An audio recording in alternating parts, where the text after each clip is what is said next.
Здравейте, приятели! Днес ще говорим за качеството ловкост. Ловкостта е основно качество на централната нервна система. Чрез ловкостта ние притежаваме качествата да се ориентираме, да пазим баланс, да координираме, да хващаме предмети, които изпускаме, или други неща, които изискват бърза реакция и нашата намеса инстинктивно дори, без ние да можем да очакваме това, което ще се случи. Ловкостта е качество на силата, качество на гъвкавостта и до някъде на издържливостта. Действаме. Първото нещо, което ще направим, е да загреем естествено и отиваме на уредите. Започваме. Днес ловкостта ще се изрази в много интересни неща. Трябва да бъдете на щрек. Всеки един детайл ще бъде от важно значение. Да, добре видяхте. Държа два фоам ролера, един върху друг, без да мисля, че са там. Действаме с първо упражнение, качваме се на стълбата. Любимото нещо, ново натоварване във фитнеса, стълба, с която се прави обем на краката, издържливост и дори хипертрофия. Днес това нещо ще го използваме и за нашата ловкост. Първото нещо тук е, че може да бягаме агресивно. Както виждате, всяка една стълба стига до 300 ниво.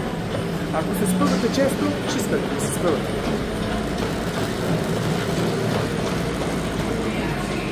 Ако изпуснем стълбата, просто се качваме горе и няма никакъв проблем. Натискаме стопа, връщаме нещата. Второ упражнение върху стълба. Както знаете, има една посока на движение напред. Естествено, не винаги. Обръщаме се назад. Движението назад по стълбата помага невероятно много на вашата координация. Почти няма нещо, което да е подобно на това ходене назад. Единственото, което трябва да правим, е да изчакаме стълбата да се малко по-надолу. И продължаваме напред. И сега продължаваме с координация, усещане за пространство на пътеката. Първото нещо е скокове на страни. И после нагоре и долу. Съчетаваме движението на ръцете с краката. Това тренира нашата координация. А това, че не гледаме в пътеката, усъжнява целият процес и на другата страна. Понякога може да се спъне. Това не трябва да ни притеснява. Ръцете отстрани и всичко е спокойно. Отделно от това не е нужно да вдигаме скоростта. Идеята не е бързина, а координация, ловкост. Обръщаме се наобратно.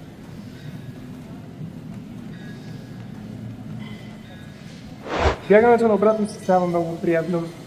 Възстановяване на коленните ни стави, стимулира колагенното производство и позволява на тялото да е с по-здрави тъкани на краката. Там по-трудно. Кариока. За хората с големи крака ще е една идея по-неудобно. Движението с ръцете е важно. Изпълнявайте го след отвикнете с краката долу. Ще усложним процеса. Естествено, гледайте какво се случва под вас в началото. Последствие може да гледате какво се напаки. И следващото нещо. Отново сме тук. Това вече е за по-напреднали. Скачваме настрани. Движейки сега настрани, заздравяваме нашите глезени. Нашите връзки, събужия, стабилизиращи мускули.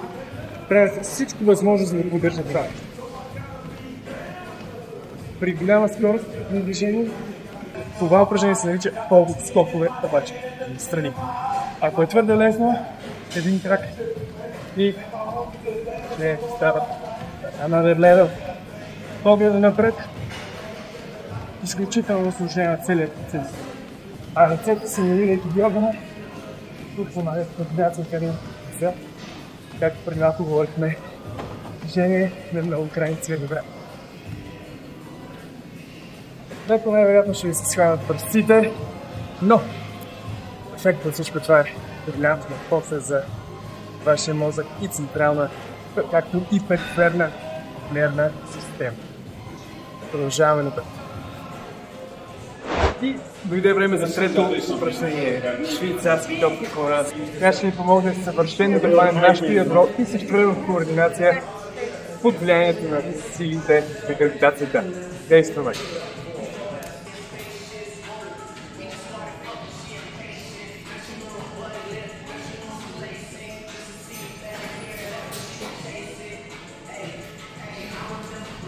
Приятели, седнали сме на швейцарска топка, правим упражнение стягащо и балансиращо дисбалансите на нашата мускулатура от лявата част и от дясната част. Тук ще включим много добрата комуникация между двете полукълба в мозъка ни, тъй като лявата част ще трябва да компенсира за дясната филма. Това ще е 20 кг мозък и се слагаме до тук. И от тук се опитваме да го изнесем максимално настрани. Целта тук е да сме стабилни, силни и да вдигаме лоста на кълъп. Корема гори, ние горим.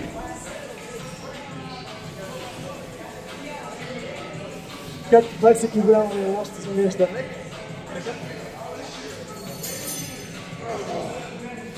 Така е изключително тежък това упражнение.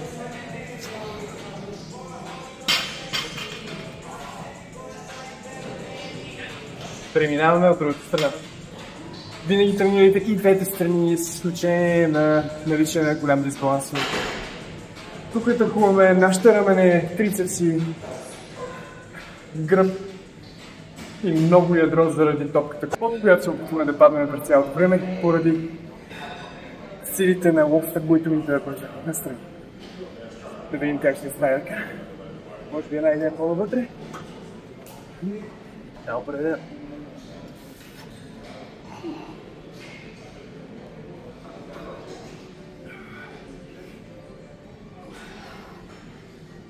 Винаги заключвайте и действайте правилно, да може лоста максимално контролирано.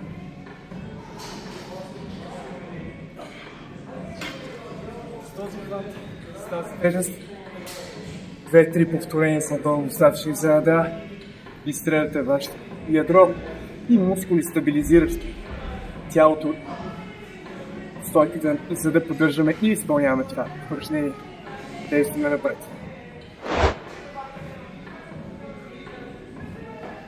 Следващото упражнение.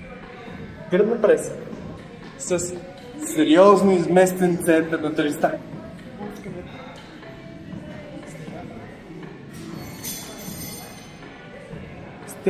Стремете се отново тялото да е изправено и да се движите сякаш. Няма нещо, което да премести вашето тяло.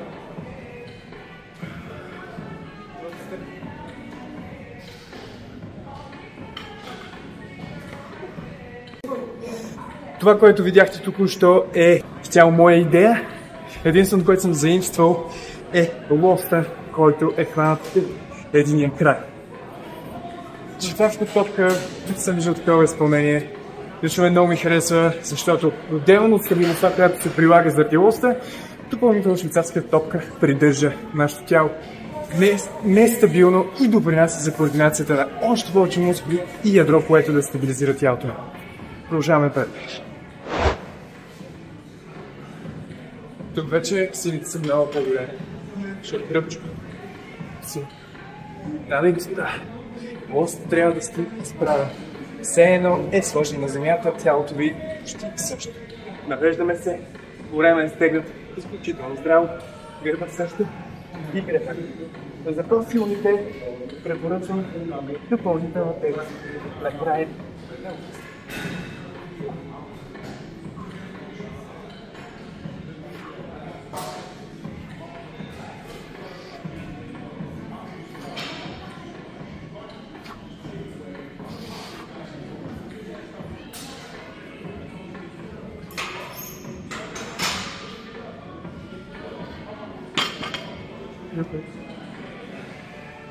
Имам чувство, че по време искаше да се завърти наобратно, толкова беше стегнати. Същевременно всички други мускули работиха, както виждате, качил съм пулса. Това се дължи на високата енергия консумация. от работоспособността на всичките мускулни групи, които участват в това движение. Това, знаете, не е бодибилдинг, не е сила, това е стабилност. Тя компенсира сила, обаче това не е качество, което увеличава нашата мускулна хипертрофия. Да, ясно. Действие на път. Приятели, продължаваме напред. Лицеви опори от швейцарска топка. Трудно, много трудно да изказвам. Ще го сложим съвсем малко, да видим колко продукта. Слагаме ръцете отстрани винаги. Стягаме топката от гърдите. Поглед. Не, трудно, но без коремна стена. Почти възможността да го направим. Вдигаме ляв крак, десен крак във въздуха, вдигаме десен крак във въздуха.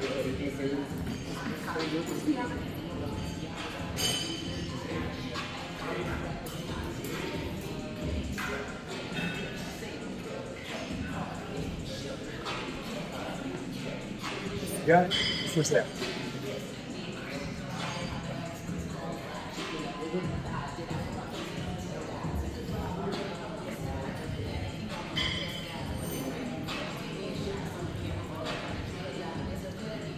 Готови ли сте да видите върха?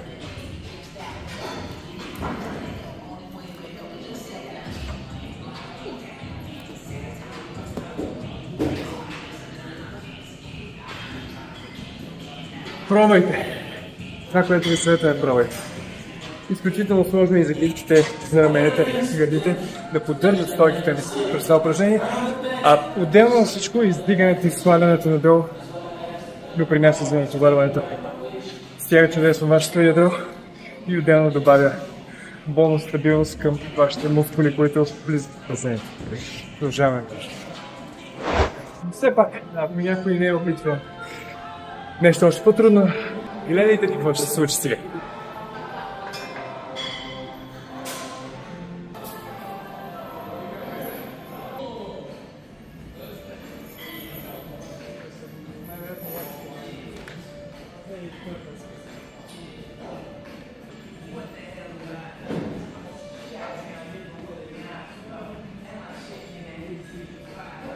Както на супер швейцарската топка, ласти се хванат изляво.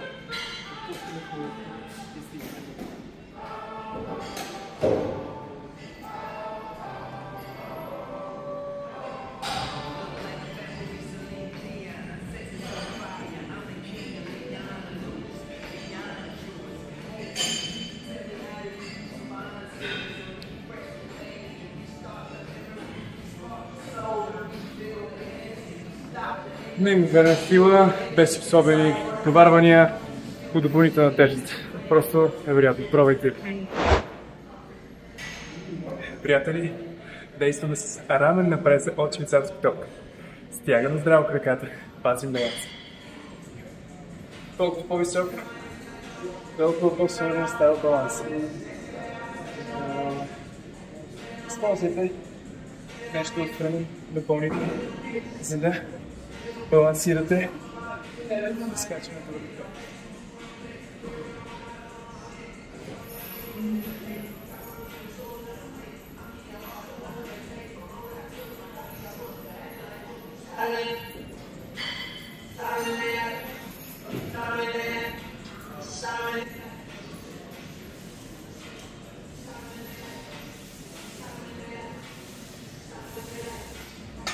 Не повече от 2-3 серии ще са ви достатъчно.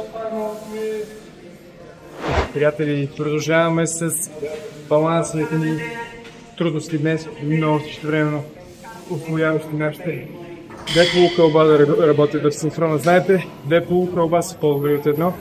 Забавно казано, а сложно казано, две полукълба правят завършен човек. Скачаме отгоре. Идеята ми тук е следната. Нищо особено. Просто трябва да се затворим очи. И с тези затворни очи трябва да клякнем. И става. Действаме за 5.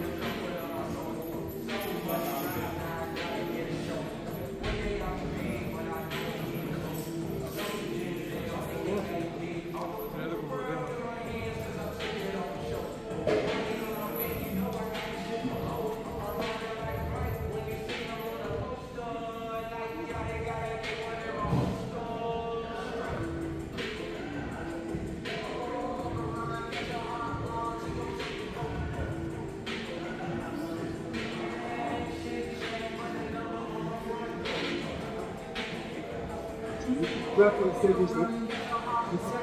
Говорите единствено и само на това на къде отиват предметите и пише център. Видеото тук не да се старайте да търсите с погледа ви баланса, а изцяло и само да се стараете да усетите къде се намира баланса от вас. И съм най-опитното упражнение, но определено толкова яко, че трябва да чувствате, че трябва да бъде дадено като образователно действие за хора с неравностойно положение с вашите нерви. Супер. Намерих си малко хора, с които да опробваме, готини хора, пробваме с тях, да видим колко е трудно упражнението.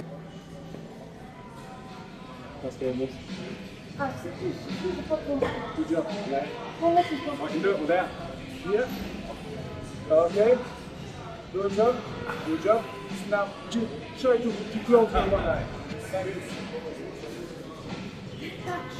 Okay, good job. This balance is coordination. Very good, nice. Okay. Yeah, perfect. Perfect. That's it. You're great. No problem.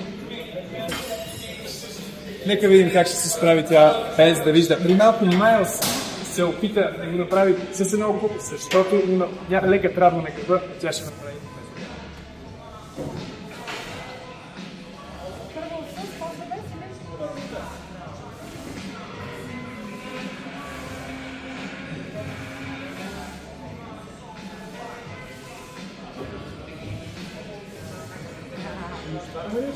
Oh my God.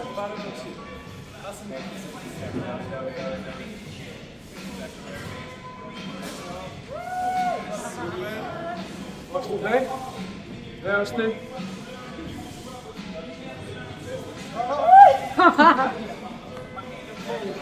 Трудно, трудно. Трудно, но се справих. Браво.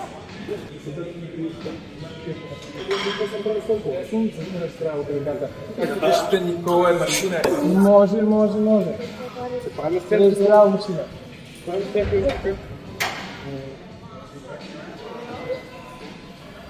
Никакъв шанс клекнал е Никакъв шанс. Аз не мога да клекна така директно. Не владея. Така че да не... Стегни краката, стегни се дали. Супер. Никакъв шанс. Искам пак да пробвам обаче по-добре. Най-добре е по-навънка.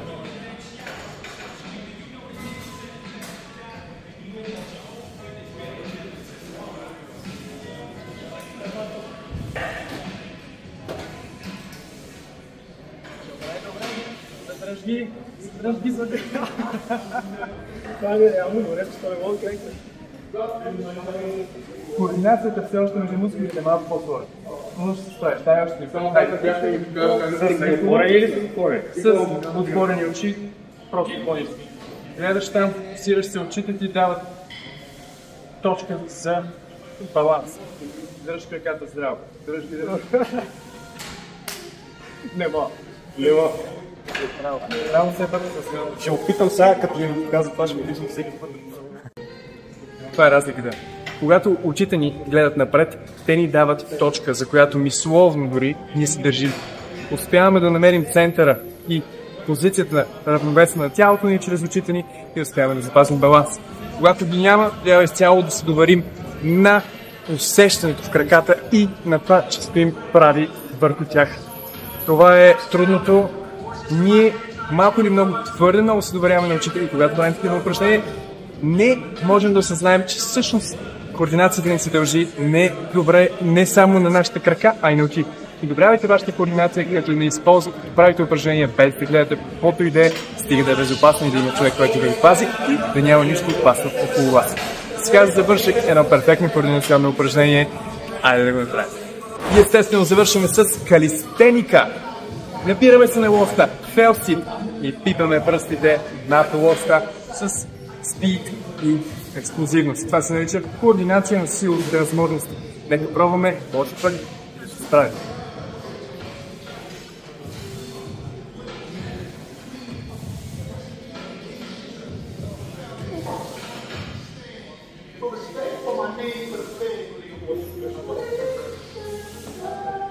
Получи се трудно, но сполучливо.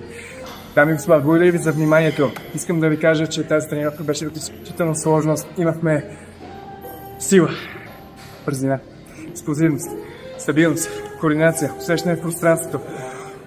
Централната ни нервна система буквално гореше, за да може да поддържа тялото ни в нормални функции. И ако това не е добро качество за тялото, какво може да искаме още? Благодаря ви. Не забравяйте да разтегнете в ден и приятни тренировки.